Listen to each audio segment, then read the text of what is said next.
नमस्कार, 4 बजे के हेल्थ बुलेटिन में आपका स्वागत है। आपके साथ मैं हूं अंजना ओम कश्यप। नाम इस बुलेटिन का जरूर है देश का हेल्थ बुलेटिन, लेकिन महाराष्ट्र के सियासी सेहत में क्या फेरबदल है उस पर हम चर्चा करेंगे। देश में कोरोना संक्रमण का ताजा डेटा, इससे निपटने के लिए केंद्र राज्य सरकारों के स्तर पर हो रही तमाम कोशिशों पर हर अपडेट हम आपको बताएंगे। थोड़ी ही देर में स्वास्थ्य मंत्रालय की प्रेस कॉन्फ्रेंस भी होने वाली है। जी, लेकिन महाराष्ट्र में राजनीतिक सेहत को लेकर विशेष अपडेट इस बुलेटिन में आपको मिलेगा। बीजेपी के नेता नारायण राणे ने कोरोना से निपटने में नाकाम रहने का आरोप लगाते हुए महाराष्ट्र में राष्ट्रपति शासन लगाने की मांग कर दी है। आज सुबह शिवसेना के नेता संजय राउत सामने आए और दावा किया कि उनकी सरकार मजबूत है, उनके विरोधियों को क्वारंटीन में जाना पड़ेगा। और इस सब के बीच राहुल गांधी से प्रेस कॉन्फ्रेंस में जब महाराष्ट्र को लेकर सवाल पूछा गया तो उन्होंने कहा कि महाराष्ट्र में हम मुख्य भूमिका में नहीं है। अब से थोड़ी देर के बाद देवेंद्र फडणवीस, महाराष्ट्र के पूर्व मुख्यमंत्री, इस बारे में मीडिया से मुखातिब होंगे, प्रेस कॉन्फ्रेंस करेंगे। तो हम आपको बताते हैं कि आखिर महाराष्ट्र में क्या कुछ इस वक्त चल रहा है। महाराष्ट्र की सियासत में जो अटकलों का बाजार गर्म है वो इस बात को लेकर है कि उद्धव ठाकरे की सरकार कहीं खतरे में तो नहीं है, क्योंकि नारायण राणे जो सांसद हैं भारतीय जनता पार्टी के, उन्होंने कह दिया है राष्ट्रपति शासन लगना चाहिए। शिवसेना को कहना पड़ा सरकार को कोई खतरा नहीं है, और इसीलिए बीजेपी नेता नारायण राणे ने जो ये राष्ट्रपति शासन की बात कही है उसके इर्द गिर्द बहुत बवाल मच रहा है। बीजेपी नेता राम कदम ने भी कहा सत्ताधारी नेताओं को कुर्सी की फिक्र है, इसीलिए वो इस पूरे मामले में कोरोना के खिलाफ लड़ाई में फेल होने के बावजूद अटके हुए हैं। कोरोना के कुल मामलों का 23% अकेले मुंबई से है। एक तो महाराष्ट्र सबसे ज्यादा कोरोना के मामले इसी राज्य से हैं, उसमें भी मुंबई सबसे बड़ा हॉटस्पॉट बना हुआ है। एनसीपी सुप्रीमो शरद पवार ने हालांकि कहा है कि कोई चिंता नहीं है। इसके बाद से अटकलों का बाजार गर्म हो गया है। आखिर हर तरफ से प्रतिक्रियाएं भी आ रही हैं, कभी संजय राउत आकर बोलते हैं, कभी शरद पवार की तरफ से प्रतिक्रिया आती है, लेकिन कुल मिलाकर बीजेपी इस पूरे मुद्दे पर आक्रामक नजर आ रही है। पवार उद्धव ठाकरे से मिले हैं। शरद पवार, याद रखिए सरकार बनाने में सबसे बड़ी भूमिका शरद पवार की थी, और वो जब मुख्यमंत्री उद्धव ठाकरे से मिलते हैं तो आखिर उसका क्या अर्थ है यह भी देखना जरूरी है। जी, और इस सब के बीच देवेंद्र फडणवीस की प्रेस कॉन्फ्रेंस होगी। वो क्या कहते हैं? क्या नारायण राणे का यह कहना कि महाराष्ट्र में राष्ट्रपति शासन लगाया जाना चाहिए वो बीजेपी का कहना है, या बीजेपी उनसे यह कहकर पल्ला झाड़ लेती है कि यह नारायण राणे का अपना बयान है, इसमें हमारा कुछ कहना नहीं है? इस सब के बीच महाराष्ट्र की सरकार का दावा यह भी है कि अगर टेस्ट ज्यादा होंगे तो केस भी ज्यादा सामने आएंगे। यह कहकर महाराष्ट्र पर ठीकरा नहीं फोड़ा जा सकता कि यहां केस सबसे ज्यादा हैं। वैसे महाराष्ट्र पुलिस में भी कोरोना की घुसपैठ है। ये देखिए, अब तक 1889 मामले कोरोना के महाराष्ट्र में आ चुके हैं, जिनमें से 838 लोग ठीक हुए हैं, लेकिन 20 लोगों की मौत हो चुकी है। ये एक चिंताजनक स्थिति है। महाराष्ट्र के साथ साथ मुंबई का आंकड़ा भी अभी अभी हमने आपको दिखाया, जिसके बाद से लगातार उद्धव सरकार को लेकर सवाल खड़े किए जा रहे हैं विपक्ष की तरफ से। और इस सब के बीच जब मुलाकात होती है बीजेपी के नेता नारायण राणे की राज्यपाल से, तो ये सवाल और ये चर्चा शुरू होती है, जिसके बाद आकर नारायण राणे ये कहते हैं कि महाराष्ट्र में तो राष्ट्रपति शासन लगा दिया जाना चाहिए। आज नीतीश राणे एक तस्वीर भी ट्वीट करने के बाद चर्चा में, जिसमें उन्होंने कहा कि ये केईएम अस्पताल की तस्वीर है, देखिए किस तरीके से यहां पर लाशों के अंबार लगे हुए हैं। इसके पहले भी उन्होंने एक वीडियो शेयर किया था, जिसके बाद हंगामा हो गया था। साइन का वो वीडियो था। और इस सारे घटनाक्रम में क्या कोरोना के दौर में उद्धव सरकार खतरे के बादलों से घिरी हुई है, इसको लेकर देवेंद्र फडणवीस क्या कहते हैं और महाराष्ट्र की सरकार क्या कहती है, इस पर नजर रहेगी। इस बीच संजय राउत, जो कि बयान बहादुर अब तक बन चुके हैं शिवसेना के, उन्होंने फिर से सरकार को घेरा है और उनका कहना है कि बीजेपी के नेताओं को क्वारंटीन में भेजने की जरूरत है। याद रखिए, इससे पहले बीजेपी के दिल्ली के सांसद दरअसल ये बोलते हुए नजर आए, जिसमें उन्होंने सीधा धावा बोला और बोला कि परिस्थितियां ऐसी बन गई है महाराष्ट्र में, कोरोना के केस बेकाबू हो रहे हैं महाराष्ट्र में, वहां के नेताओं को क्वारंटीन में भेजने की जरूरत है। तो एक तरफ कोरोना से जंग ये देश लड़ रहा है और दूसरी तरफ कोरोना पर जंग ये तमाम सियासी पार्टियां लड़ रहे हैं। एक बार सुनिए। सबसे पहले अगर आप कोरोना को देखें, जितनी ज्यादा कनेक्टेड जगह है वहां ज्यादा अग्रेसिव कोरोना होता है। अगर आप दिल्ली देखें, मुंबई देखें, पूना देखें, Maharashtra is one of the most connected states in India. तो it is going to be one of the most aggressive places where corona is going to act. I would like to make a differentiation here. We are supporting the government in Maharashtra, but we are not the key decision maker in Maharashtra. Congress ऐसे समय भी राजनीति करने से बाज नहीं आ रही है. आज की राहुल गांधी की प्रेस कॉन्फ्रेंस इसी का उदाहरण है. और बयान भी जो दिया वो भी गलत था. और मुझे आश्चर्य होता है, जब लॉकडाउन लगा तब कांग्रेस ने हाय तौबा मचाया कि लॉकडाउन क्यों लगाया, पूरे देश भर में क्यों लगाया, अर्थव्यवस्था तबाह हो जाएगी. यानी जब लगा तो भी विरोध किया, अब अगर उठ रहा है तो उसका भी विरोध करेंगे. महाराष्ट्र की कोविड की परिस्थिति बहुत खराब है. महाराष्ट्र में 30% से ज्यादा देश के पेशेंट्स ये महाराष्ट्र से हैं. 40% से ज्यादा मौतें ये महाराष्ट्र में हो रही है. और पूरी तरीके से सरकार नाकाम दिख रही है और अपनी नाकामी को छुपाने के लिए हर चीज का ठिकरा केंद्र सरकार पर फोड़ने की ये जो कोशिश है बिल्कुल गलत है. अगर कहती है राष्ट्रपति शासन लागू करने की बात, मैंने तो किसी के मुंह से सुने नहीं. नारायण राणे कह रहे थे. मैं बीजेपी के नेताओं की बात कर रहा हूँ. जो बीजेपी के नेता है, जो संघ परिवार से जुड़े, मैं उनके बारे में मैं बोल सकता हूँ. हाँ, तो मैंने तो देवेंद्र जी से ये बात नहीं सुनी. मैंने अमित शाह साहब से ये बात नहीं सुनी. मैंने और जो उनके नेता है नितिन गडकरी जी, उनसे बात नहीं सुनी. तो मैं कैसे विश्वास करूँ?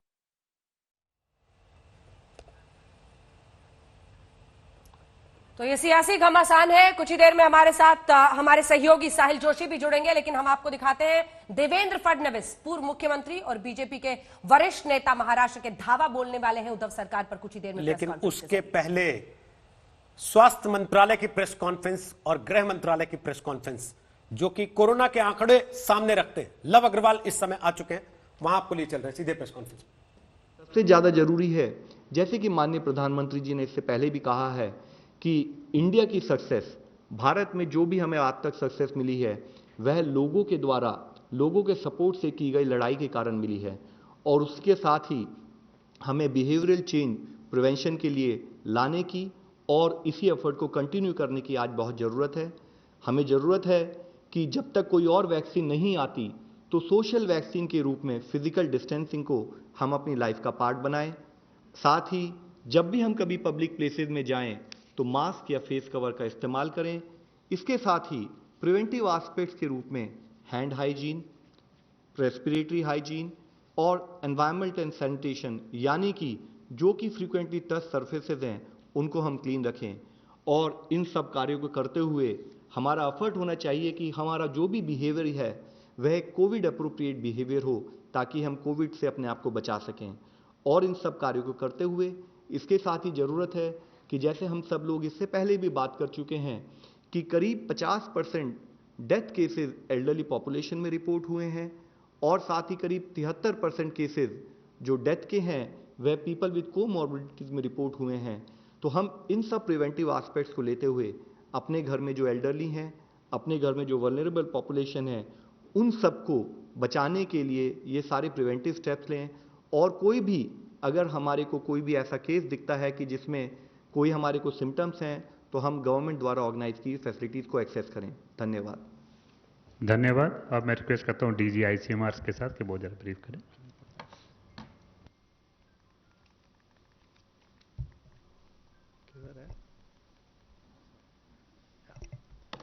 Thank you. Thank you.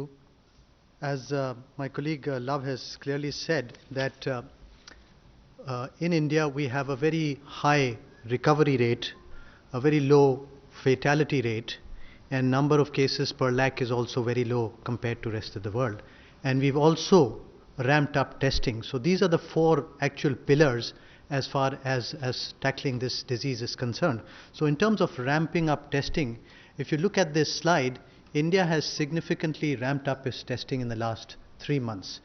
In January, we just had one lab, that is the Indian Council of Medical Research National Institute of Virology at Pune, which was testing or capable of testing for this virus. Subsequently, we gradually ramped up, and also we had a very intelligent and a calibrated testing strategy which was responsible for testing the right people, not over testing, not under testing, and just getting the right calibrated results. So 28th February we had 14 public labs. 31st of March we had 125 public labs and 52 private labs. And today as we speak we have about 612 labs, out of which 480 are public labs and 182 are private labs. And we also have the TrueNat and the CBNat, etc. being used for testing. We have also increased, initially in the month of February, we were just screening and testing travelers who returned. Now we are testing travelers, healthcare workers and frontline workers who are symptomatic, SARI patients who are symptomatic, ILI patients symptomatic. We have also adding clusters, women in labor, symptomatic ILI among returnees, and hospitalized ILI patients, and also contacts. So now we have ramped up testing immensely in the last 3 months, and we are testing about 1.1 lakh samples. Balram Bhargava, DG ICMR के जानकारी दे रहे थे testing कैसे देश में बढ़ाई जा रही है, आंकड़े क्या कह रहे हैं। इस बीच आइए आपको सीधे लिए चलते हैं उस सियासी घमासान की तरफ, क्योंकि देवेंद्र फडणवीस पूर्व मुख्यमंत्री बीजेपी के वरिष्ठ नेता महाराष्ट्र के प्रेस कॉन्फ्रेंस कर रहे हैं, बरोबर सामील झालेत आणि त्याच्यामध्ये मुंबईच्या बाहेरचे सुद्धा बरेच आहेत, म्हणजे अगदी सातारा, औरंगाबाद पासून नागपूर पासून पत्रकार आहेत. त्यामुळे मोठ्या संख्येने पत्रकार आहेत. सगळ्यांना आपल्याशी बोलायचं आहे. प्रत्येकाला एखादा प्रश्न विचारण्याची संधी देता आली तर आपण प्रयत्न करूया, पण इतके प्रश्न घेता येतील की नाही शंका आहे मला, तर ते नंतर आपण करू. मी देवेंद्रजींना विनंती जी आपल्या सगळ्यांचं या पत्रपरिषदेमध्ये स्वागत करतो. ज्या प्रकारे माधवजींनी सांगितलं, मी माझं निवेदन पहिल्यांदा पूर्ण करतो. निवेदनात जास्तीत जास्त गोष्टी कव्हर होतील. काही प्रश्न देखील आपण या ठिकाणी घेऊ. माधवजींनी जरी अपेक्षा व्यक्त केली असली की सगळ्यांचे प्रश्न घेऊ, तरी ते शक्य होईल असं मला वाटत नाही, ज्या मोठ्या संख्येने सर्व लोक या ठिकाणी आहेत. पण प्रातिनिधिक स्वरूपात काही प्रश्न मात्र निश्चितपणे आपण या ठिकाणी घेऊ. विशेषतः केंद्र सरकारने सातत्याने गरीब कल्याण पॅकेज असेल, 20 लाख कोटी रुपयाचं पॅकेज असेल, वेगवेगळ्या मार्गातनं राज्य सरकारला जी काही मदत केली त्या संदर्भातली माहिती मी आपल्याला देणार आहे. कारण सातत्याने महाराष्ट्रामध्ये एक वातावरण तयार करण्याचा प्रयत्न होतो की जणू काही केंद्र सरकार महाराष्ट्राला काही देत नाही आहे, महाराष्ट्राशी अन्याय होतोय आणि महाराष्ट्र में एक माहौल बनाने की कोशिश की जा रही है. खोटं विधान केलं की ते लोकांना खरं वाटायला लागतं. मदत नाही करत. आणि मग अनेक वेळा अनेक पत्रकारांना देखील असं वाटतं की या ठिकाणी खरोखर महाराष्ट्रावर अन्याय होतोय का. खरं तर केंद्र सरकारचा माहौल बनता है, उसकी वजह से कई सारे पत्रकारों को भी लगता है कि क्या सच में ऐसा हो रहा है, केंद्र सरकार मदद नहीं कर रही है महाराष्ट्र सरकार का. केवळ राजकारणाकरता जे काही स्टेटमेंट्स दिले जातात त्याला फॅक्ट्स आणि फिगर्स सहित एकदा उत्तर मिळालं पाहिजे, या दृष्टीनं मी काही निवेदन आपल्यासमोर करणार आहे.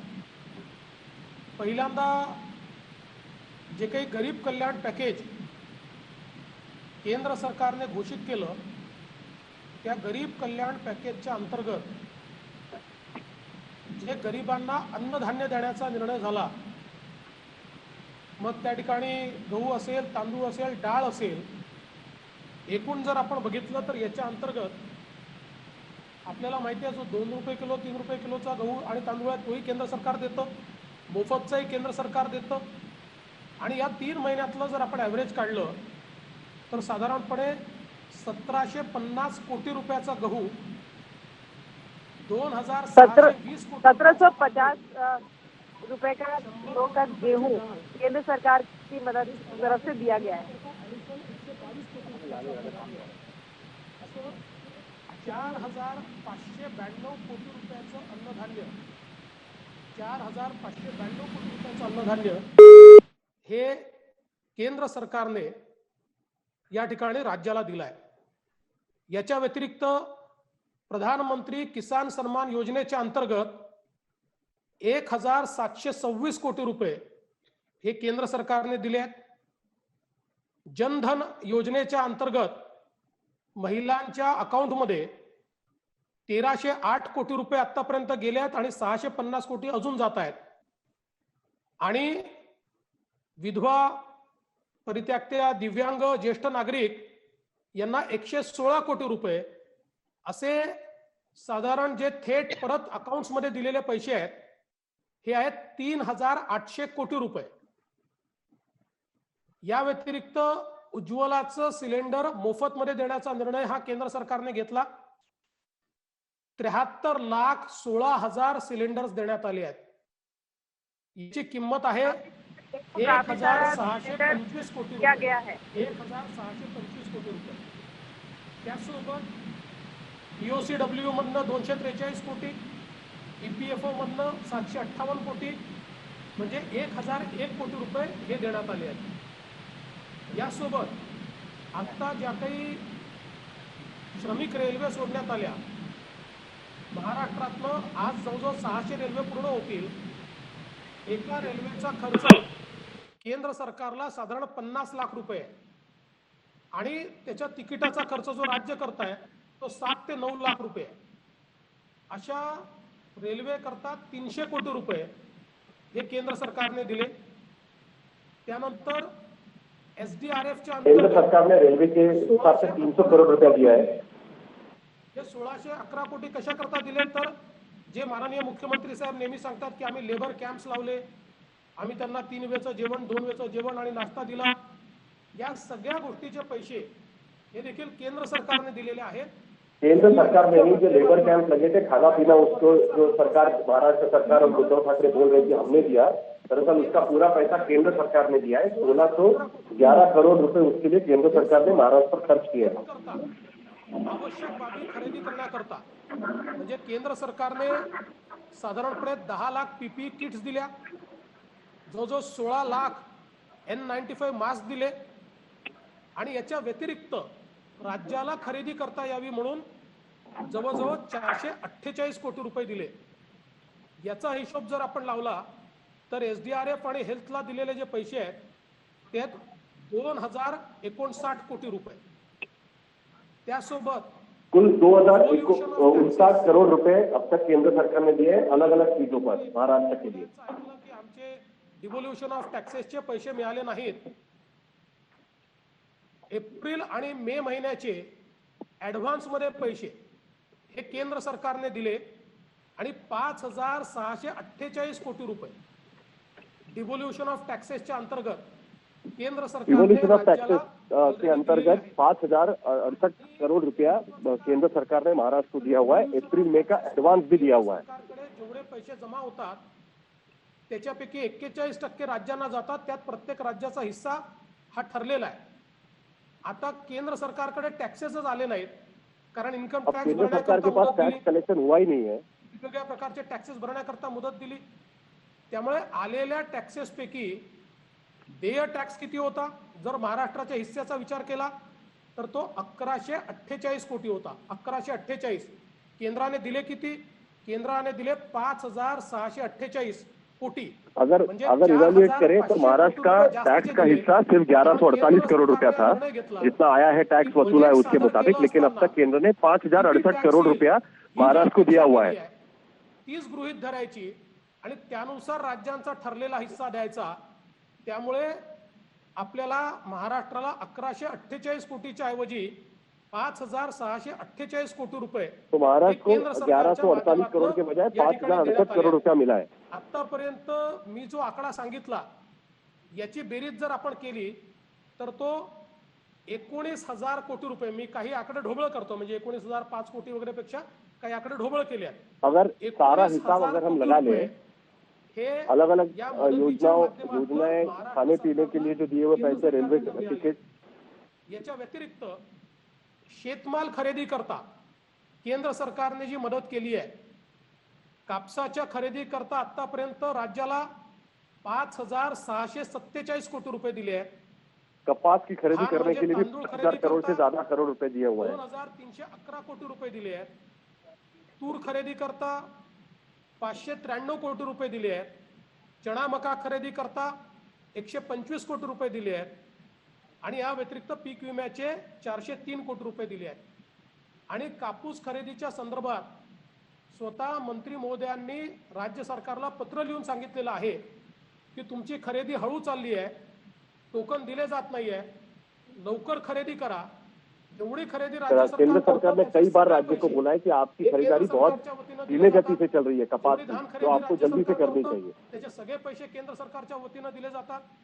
आता शेतमाल खरेदी करता आतापर्यंत दिलेल्या पैशाचा आपण जर हिशोब हा लावला तर हा 9,069 कोटी रुपये आहे. 9,069 करोड़ रुपया आपण जर बघितलं आणि याच्या पुढे पूरा माल खरीदने के लिए खर्चा किया हुआ केंद्र सरकार की तरफ से महाराष्ट्र सरकार को दिया हुआ है. तर या 3-4 महिन्यातला हा जर हिशोब आपण मांडला तर एकूण राज्य सरकारला केंद्र सरकारने दिलेली मदत जी आहे ती आहे 28,104 कोटी रुपयांची. अगर सारी चीजों का हिसाब लगा ले 4 कोटी म्हणजे तो 28,704 करोड़ रुपए कुल मिलाकर केंद्र सरकार ने राज्य सरकार को दिए हुए हैं पिछले 2-3 महीने में.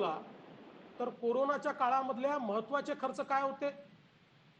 महत्वाचे खर्च होते पीपी किट्स N95 मास्क घेण्याचे. ते मास्कही दिले, त्याकरता पैसे दिले. सब कुछ केंद्र सरकार ने दिया है. पीपी किट खरीदने के लिए पैसे दिए, मास्क खरीदने के लिए पैसे दिए हैं. तिसरा खर्च होता मायग्रेंट लेबरचा, त्याचे पैसे देखील केंद्र सरकारने दिले आहेत. माइग्रेंट लेबर के लिए भी जो पैसा खर्चा करना था वो भी केंद्र सरकार ने दिया हुआ है. त्याचे पैसे देखील केंद्र सरकारने या ठिकाणी दिले आहेत आणि म्हणून मोठ्या प्रमाणात केंद्र सरकारने पैसे दिले आहेत. आता एक तो ट्रेनों पर जो सियासत चल रही थी, केंद्र और महाराष्ट्र सरकार के बीच जो फायदे या फिर मदद पहुंचाने को लेकर सियासी टकराव हम देख रहे थे, उन सब पर बोलते हुए इस वक्त आपने देवेंद्र फडणवीस को सुना बीजेपी की तरफ से मोर्चा संभालते हुए. दिलचस्प बात यह है जिस समय देवेंद्र फडणवीस प्रेस कॉन्फ्रेंस कर रहे हैं, पीयूष गोयल रेल मंत्री ने मोर्चा अब भी खोल रखा है. ट्विटर पर उन्होंने फिर लिखा कि सुबह से हमारी ट्रेनें तैयार खड़ी हैं, महाराष्ट्र के पास यात्री नहीं है, इसलिए ट्रेनें खड़ी हुई हैं स्टेशन पर, यानी कि ये लड़ाई अभी और लंबी चलने वाली है. बीते दिन की लड़ाई आज भी रेलवे मंत्रालय की तरफ से आगे है. लेकिन आइए अब आपको कुछ आंकड़े दिखा देते हैं, क्योंकि हमारे इस हेल्थ बुलेटिन का यही मकसद है कि हम आपको बताएं कि चाहे वो विश्व हो चाहे भारत हो, कोरोना के खिलाफ जंग में कौन कहां पर खड़ा है. और इसीलिए आइए लिए चलते हैं आपको हमारे डैशबोर्ड की तरफ. देश के इस हेल्थ बुलेटिन में आपको बताते हैं कि विश्व का आंकड़ा इस वक्त कोरोना का क्या है हिंदुस्तान का आंकड़ा. तो सबसे पहले देश के इस हेल्थ बुलेटिन के साथ शुरुआत करते हैं और इस हेल्थ बुलेटिन में सबसे पहले आपको बताएंगे दुनिया का अपडेट. जब आप दुनिया का अपडेट देखेंगे, कुल केस 54,97,538. मौतों का आंकड़ा देखिए 3,46,000. ये वो आंकड़ा है जो बता रहा है कि पूरे विश्व में इस वक्त संक्रमण किस भयानक रूप में हावी हो चुका है. अब वापस आपको लिए चलते हैं और 5 बड़े देशों का जल्दी जल्दी आपको आंकड़ा दिखा देते हैं. सबसे पहले अमेरिका के साथ शुरुआत करते हैं. अमेरिका में कुल मामले जो है 16,62,738 और 1 लाख के आसपास मौत का आंकड़ा 98,000 के पास है. चलिए अगला देश जो हम आपको दिखा रहे हैं वो है ब्राजील. और मैं ब्राजील इसलिए दिखा रही हूं क्योंकि देखिए यहां पर बहुत तेजी से रफ्तार से ये आंकड़े भागे हैं. ब्राजील का आंकड़ा क्या कहता है?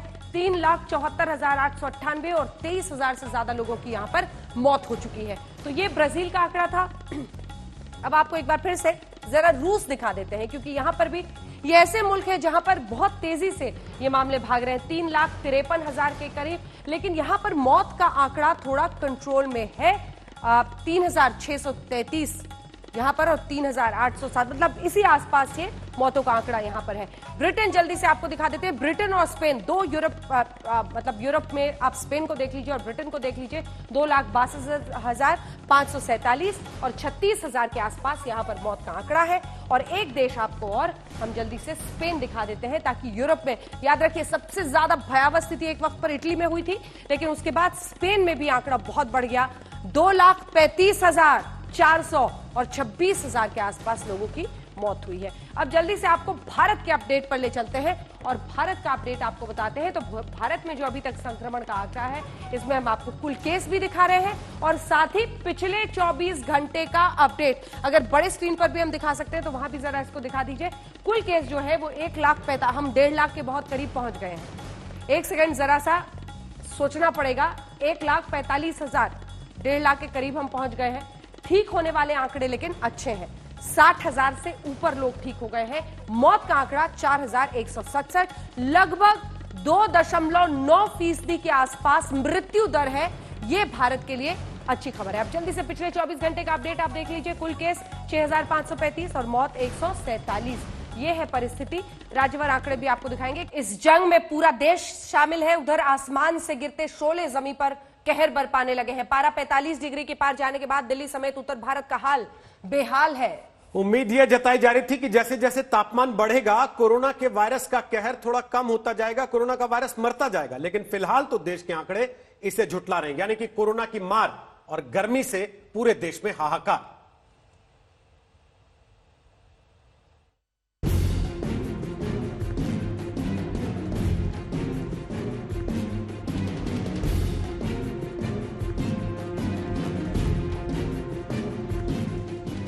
कोरोना के अड्डे ध्वस्त भी नहीं हुए कि गर्मी के हॉटस्पॉट बनने लगे हैं।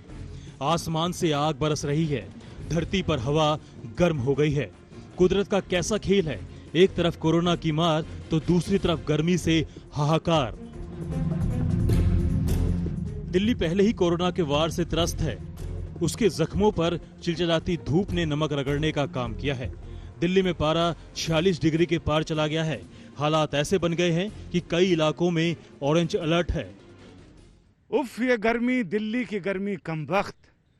45 डिग्री से ऊपर तापमान है। राजपथ पर खड़े हों और राष्ट्रपति भवन की तरफ देखें तो उधर मृग मरीचिका सी दिखाई पड़ती है। लगता है सड़क पर पानी बह रहा है। गाड़ियों के अक्स दिखाई पड़ते हैं उस पर।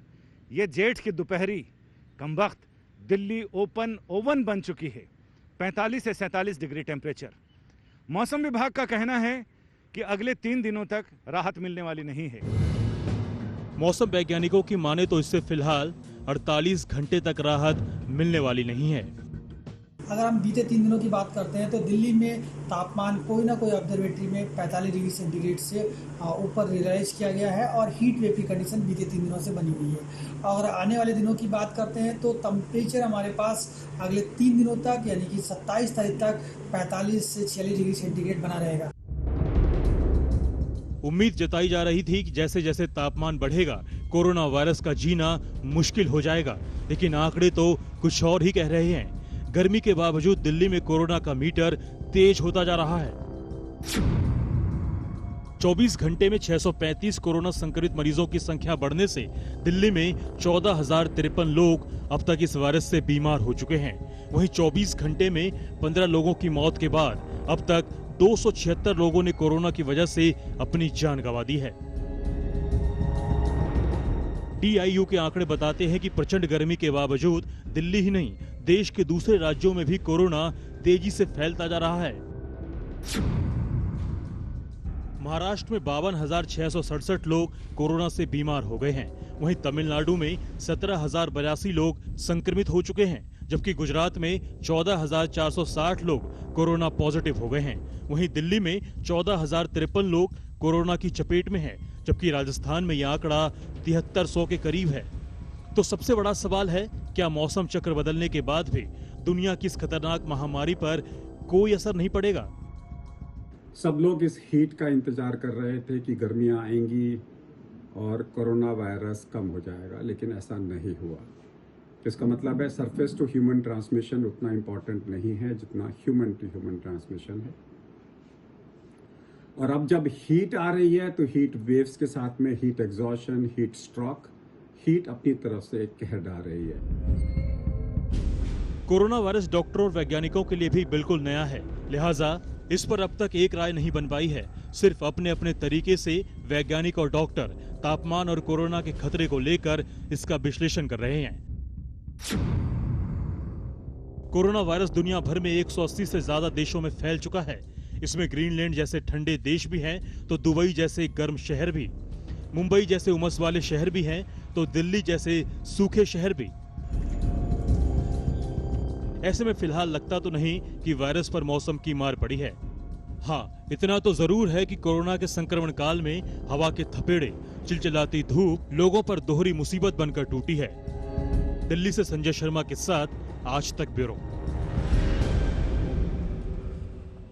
तो देश कोरोना के खिलाफ लंबी लड़ाई लड़ रहा है क्योंकि गर्मी वाला मौसम भी उस पर बेअसर है।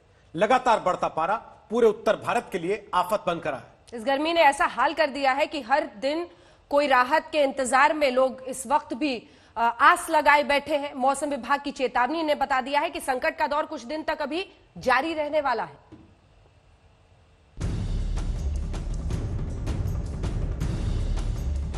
आज गर्मी बहुत हो रही है, बाहर निकला था तौलिया बांध के निकल रहा हूँ और कभी कभी तौलिया गीला भी कर लेता हूँ। ये लॉकडाउन भी है और धंधा भी सब ठप पड़े हैं। ये गर्मी की वजह से ये ठंडा पीना पड़ता है। ऐसा लग रहा है आसमान से आग बरस रही है। 46 डिग्री 48 डिग्री का लग रहा है। तेज है कि हाथ पैर चल रहे हैं, चलना मुश्किल है। टेम्परेचर हमारा ख्याल 46 से ऊपर होना चाहिए जिस तरह से गर्मी है इस समय। कोरोना कहर बरपा रहा है तो गर्मी भी बेहिसाब है। गर्मी की वजह से भी मानो कर्फ्यू लग गया है। लॉकडाउन की वजह से सड़कें आम दिनों के मुकाबले खाली थी, बाकी कसर गर्मी ने पूरी कर दी है। गर्मी ऐसी पड़ रही है कि आधा हिंदुस्तान त्रस्त हो चुका है। सूरज सिर पर आते ही पारा बेरोक टोक भाग रहा है। पूरा दिन गर्मी का सितम ऐसे टूट रहा है कि देश के कई शहरों के पसीने छूट गए हैं। हिंदुस्तान के मानचित्र पर गर्मी ने राजस्थान, महाराष्ट्र, दिल्ली, मध्य प्रदेश, उत्तर प्रदेश को डराना शुरू कर दिया है। ये वही राज्य हैं जहां का कोरोना ग्राफ भी बेकाबू है। इन राज्यों में कई ऐसे शहर हैं जहां तापमान 45 डिग्री के ऊपर ही फटक रहा है। फिलहाल इसमें राहत की उम्मीद भी नहीं दिख रही। अब देश के चंद शहरों के तापमान पर नजर डालिए। देखिए कैसे गर्मी ने जिंदगी को संकट में डाल दिया है। आंकड़े देखे तो उसके मुताबिक 25 मई को देश में सबसे ज्यादा तापमान चूरू में 47.5 डिग्री था। कुछ ऐसा ही हाल महाराष्ट्र के अकोला का है। कल वहां 47.4 डिग्री सेल्सियस था। प्रयागराज में 47.1 डिग्री, आगरा में 46.3 डिग्री और दिल्ली के पालम में 46.2 डिग्री तापमान मापा गया। सबसे ज्यादा संकट रेगिस्तानी इलाकों में है। राजस्थान के चूरू में लगातार दूसरे दिन तापमान 47 डिग्री है। वहीं झुंझुनू, धौलपुर, बीकानेर और कोटा जैसे शहर भी 46 डिग्री तापमान में तप रहे हैं। चूरू में सड़कों पर बेहिसाब गर्मी का प्रभाव दिख रहा है। वहीं पेट्रोल पंप की मशीनों को भी कपड़ों से ढकना पड़ रहा है और लगातार पानी से उन्हें ठंडा किया जा रहा है ताकि ये मशीनें बंद ना हो जाएं। चूरू का तापमान 50 के पार जा रहा है, इसलिए इसमें थोड़ी थोड़ी देर में इसमें पानी डालना पड़ता है, वरना ये चलती नहीं है पेट्रोल की मशीन। अगले 2-3 दिन राजस्थान के लिए राहत की उम्मीद नहीं। मौसम विभाग की माने तो 30 जून को आंधी बारिश से कुछ सुकून मिल सकता है। बहुत सारे लोग हैं यहाँ पर गर्मी के दिन में घड़ा खरीदने भी आ रहे हैं। घड़े का व्यापार कैसा चल रहा है, क्या करने आए हैं आप? सर मटका खरीदने आया हूँ। मटका खरीदने आए। हाँ। गर्मी काफी तेज हो गई है। बहुत ज्यादा है गर्मी, हालत खराब हो रही है। बहुत ज्यादा गर्मी हो रही है, इससे काफी हालत खराब हो रही है हमारी। महाराष्ट्र के कई शहरों का भी बुरा हाल है। कोरोना की वजह से लॉकडाउन में काफी कम लोग सड़कों पर निकल रहे थे। अब जो भी दिख रहे हैं वो इस दोहरी मुसीबत से बचने के लिए तमाम इंतजाम के साथ ही सड़कों पर निकले हैं। मध्य भारत में अभी काफ़ी सीवियर हीट वेव कंडीशन चल रही है। अनेक स्थानों पे जो है टेम्परेचर 45 डिग्री से ऊपर चल रहा है। खासकर विदर्भ में 47 डिग्री सेल्सियस, अकोला में 40 और नागपुर में है, जहाँ पे सबसे हाईएस्ट अभी जो है रीजन में अकोला है, जहाँ पे 47.4 डिग्री सेल्सियस कल रिकॉर्ड किया गया है। मध्य प्रदेश की गर्मी ने बेदम कर दिया है। भोपाल में तापमान 44.5 डिग्री तक पहुंच गया, तो खजुराहो में सबसे ज्यादा 46.6 डिग्री तक गर्मी पड़ रही है। गर्म हवाओं के थपेड़ों से हालात ऐसे हैं कि मौसम विभाग ने राज्य के 15 जिलों के लिए येलो अलर्ट जारी कर दिया है। सोमवार को 14 शहर लू की चपेट में रहे। अब अगले 24 घंटे के लिए 15 जिले इस मुसीबत से जूझ सकते हैं। हम मध्य प्रदेश की राजधानी भोपाल में इस वक्त मौजूद है। आज एक वर्किंग डे है, लेकिन आप सड़क पे देख सकते हैं सन्नाटा है। बहुत कम लोग फिलहाल भोपाल की सड़कों पे आपको दिख जाएंगे। जिनकी मजबूरी है, काम पे निकलना बेहद ज्यादा जरूरी है, वही लोग फिलहाल सड़कों पे दिखेंगे। उनकी तादाद भी बेहद कम है। मौसम विभाग के मुताबिक जिस तरीके से गर्म हवाएं मध्य प्रदेश में आ रही हैं, अगले कुछ दिनों तक मध्य प्रदेश में मौसम ऐसे ही शुष्क बना रहेगा। कोरोना और गर्मी के दोहरे संकट ने जिंदगी को मुसीबत के खतरनाक मोड़ पर खड़ा कर दिया है। देश मना रहा है कि मानसून आए तो गर्मी से थोड़ी राहत मिले। भोपाल से रवीश पाल सिंह और चूरू से विजय चौहान के साथ शरद कुमार, जयपुर, आज तक। यूपी, बिहार, झारखंड के कई शहर भी इस बढ़ते तापमान से संकट का सामना कर रहे हैं। हम आपको दिखाते हैं कि उन राज्यों में लोग कितने परेशान हैं और क्या है राहत की उम्मीद। देखिए इस रिपोर्ट में।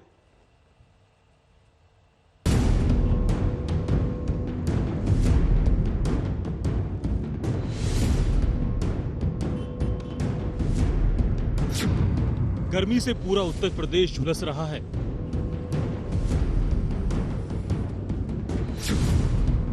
बिहार भी परेशान होने लगा है।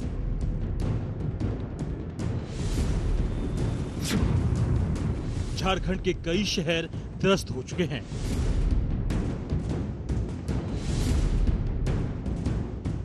ऐसी हालत गिने चुने राज्यों की ही नहीं, उत्तर भारत में ही लू जैसे थपेड़े चलने लगे हैं। रूखी सूखी हवाएं चुनौती बनकर उभरी हैं। यूपी के कुछ शहरों में तो पारा 45 के पार ही फटकने लगा है। यूपी के 3 शहरों की तस्वीरें देखिए। ये वो शहर हैं जहां बढ़ता पारा कहर बरपाने की फिराक में है। कोरोना के खतरे के बीच ये गर्मी आफत बनकर टूटने लगी है। रास्ते में सूर्य की किरणें और लाइट इतनी तेज है कि हाथ पैर जल रहे हैं, चलना मुश्किल है। टेम्परेचर हमारा ख्याल 46 से ऊपर होना चाहिए, जिस तरह गर्मी है इस समय। 4-5 दिनों से यूपी के कई शहर लू जैसे संकट से दो चार हो रहे हैं। लगातार बढ़ता पारा उस खतरे का संकेत है। प्रयागराज में 25 मई को तापमान 47.1 डिग्री तक पहुंच गया, तो आगरा में भी पारा 46.3 डिग्री तक जा पहुंचा। वहीं बांदा में 25 मई को तापमान 46.6 डिग्री था। अब गाजियाबाद, गौतम बुद्ध नगर में 46 डिग्री और लखनऊ में 44 डिग्री तक तापमान रिकॉर्ड किया जा रहा है। उत्तर प्रदेश में गर्मी लगातार बढ़ती जा रही है। तेज धूप, गर्म हवाओं से जनजीवन बेहाल है। हम इस वक्त राजधानी लखनऊ में मौजूद है और आप देख सकते हैं कि किस तरह से यहाँ पर तेज धूप निकली हुई है और काफी ज्यादा तपन भी हो रही है राजधानी लखनऊ में। बिहार कोरोना की मार से परेशान है। जैसे जैसे प्रवासी मजदूर राज्य में पहुंच रहे हैं, उनकी जांच रिपोर्ट आती जा रही है, उसी तरह कोरोना के केस भी तेजी से बढ़ते जा रहे हैं। लेकिन अब गर्मी दोहरी मुसीबत लेकर आई है। राहत की खातिर लोग परेशान होने लगे हैं। एक तरफ प्रदेश में लगातार बढ़ रहे कोरोना के मामले और दूसरी तरफ आसमान से बरस रही आग। इस डबल अटैक ने बिहार के लोगों की मुश्किलों को बढ़ा दिया है। और अगर तापमान की बात करें तो लगातार पिछले 4-5 दिनों से आसमान से आग बरस रही है और तापमान लगातार बढ़ते जा रहा है। बिहार से सटे झारखंड के कुछ शहरों में भी तापमान बेहिसाब है। मई बीतने को है, ऐसे में पारा डरा रहा है। झारखंड के उत्तरी पश्चिमी इलाके तो लू के डेंजर जोन में आ चुके हैं। मौसम विभाग ने आशंका जता दी है कि गढ़वा, पलामू, चतरा और लातेहार में इसका असर दिख सकता है। चेतावनी के मुताबिक तापमान का पारा 45 डिग्री तक जा सकता है। कोरोना के साथ साथ अब गर्मी ने आम लोगों का जीना मुहाल कर दिया है। झारखंड चैप्टर आईएमडी ने ये बताया है कि 4 जिले ऐसे हैं नॉर्थ वेस्टर्न पार्ट राज्य के, उसमें जो है हीट वेव आ सकता है। अब सभी की नजरें मौसम विभाग पर टिकी हैं। उम्मीद भरे ऐलान का इंतजार है, लेकिन मौसम विभाग ने तो विदर्भ में 3 दिनों के लिए और पश्चिमी और पूर्वी एमपी में भी 2 दिनों के लिए रेड अलर्ट जारी कर दिया है। वहीं छत्तीसगढ़ में 2 दिनों का ऑरेंज अलर्ट जारी हो गया है। लखनऊ से नीलांशु शुक्ला और रांची से सत्यजीत कुमार के साथ रोहित कुमार सिंह, पटना, आज तक। राज्य दर राज्य वही तकलीफ है। तपती गर्मी मजदूरों के लिए दोहरी मुसीबत लेकर इधर आई है। लॉकडाउन में कारोबार ठप हुआ, श्रमिक मजदूर बेरोजगार हुए। इसके बाद जैसे तैसे पैदल ही घर के लिए निकल पड़े। मजदूरों की इस बदहाली के बाद सरकार ने श्रमिक एक्सप्रेस शुरू किया। श्रमिक एक्सप्रेस शुरू तो हो गई, लेकिन इन मजदूरों की मुश्किल कम नहीं हुई। जो सफर घंटों में तय हो जाता था, उसे तय करने में 3-3 दिन लग रहे हैं। इतनी गर्मी में सफर करने वाले ये मजदूर पानी तक को तरस गए।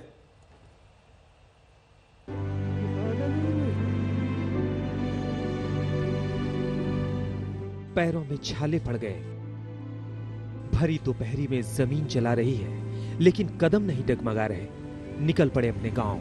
पैदल चलते चलते इन मजदूरों का सहारा बना श्रमिक एक्सप्रेस, लेकिन यहां भी नहीं मिल रही राहत।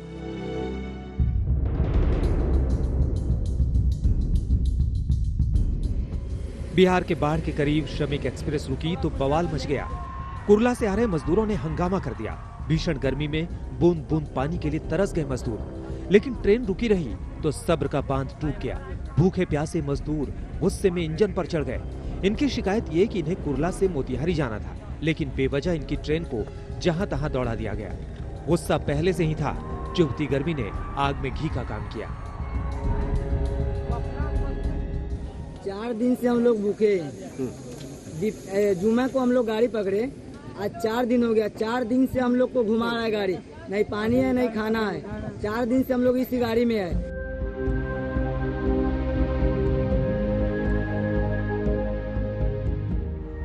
मजदूरों की बेबसी देखकर कुदरत का भी दिल नहीं पसीजता।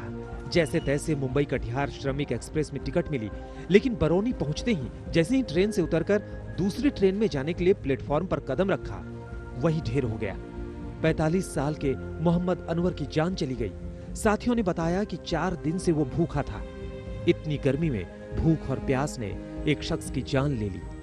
खाने का जो है ट्रेन में हम लोग का कुछ खाने का व्यवस्था नहीं हुआ, मिला भी नहीं, कुछ भी नहीं खाने का।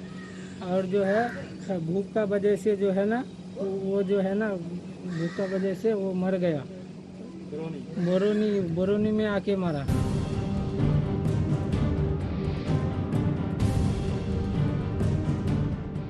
नई दिल्ली भुवनेश्वर विशेष ट्रेन जब दीनदयाल उपाध्याय जंक्शन पर पहुंची तो लोग हैरान परेशान थे। 10 घंटे की देरी से मुसाफिर बेहाल हो गए। भीषण गर्मी में यात्रियों की शिकायत थी कि टॉयलेट में पानी तक नहीं था। दिल्ली से आ रहे हैं हम, ट्रेन तो ऐसे रुकते रुकते बीच रास्ते से आ रही है, जगह धीरे धीरे चल रही है। आए हैं अभी।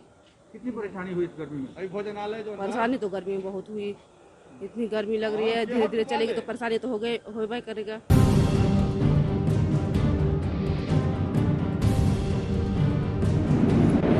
पैंतालीस डिग्री पार की गर्मी के बीच ट्रेन की लेट लतीफी से मजदूर और परेशान हैं। वाराणसी के कैंट रेलवे स्टेशन पर मुंबई के लोकमान्य तिलक टर्मिनल पर श्रमिक एक्सप्रेस तो पहुंची, लेकिन 12 घंटे की देरी से ये देरी श्रमिक मजदूरों के लिए भारी पड़ गई। गर्मी उमस के साथ भूख प्यास से बिलबिला गए मजदूर।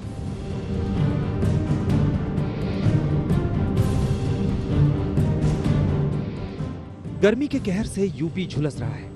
गोरखपुर में पारा अपने सवाब पर है। गर्मी से परेशान मुसाफिर गोरखपुर रेलवे स्टेशन पर ही खुद को पानी से तरबतर करने लगे।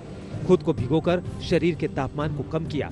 इतनी गर्मी में लोगों के पास कोई दूसरा चारा भी नहीं है। कोरोना के संक्रमण काल में सबसे ज्यादा मार प्रवासी मजदूरों पर पड़ी है। पहले घर जाने के लिए लोग परेशान होते रहे और अब गर्मी इतनी पड़ रही है कि ट्रेनों की लेट लतीफी परेशानी का सबब बन गया है। बेगूसराय से सौरभ कुमार, बाढ़ से धर्मेंद्र सिंह और चंदौली से उदय गुप्ता के साथ आज तक ब्यूरो। देश दुनिया की खबरों के लिए आप देखते रहिएगा आज तक।